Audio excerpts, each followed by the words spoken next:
My name's Pat. I play in Anti-Flag. I play drums.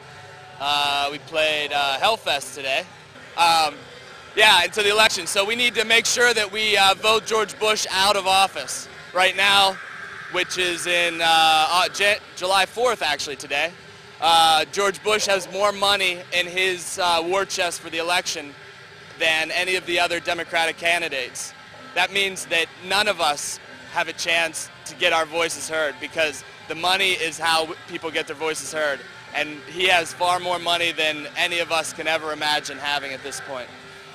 So we need to get out on the grassroots level. We need to make people understand the issues that are going on. I don't know who the other candidates are going to be. I'm not a Democrat. I never supported the Democrats. But I will vote for anybody other than George Bush at this point.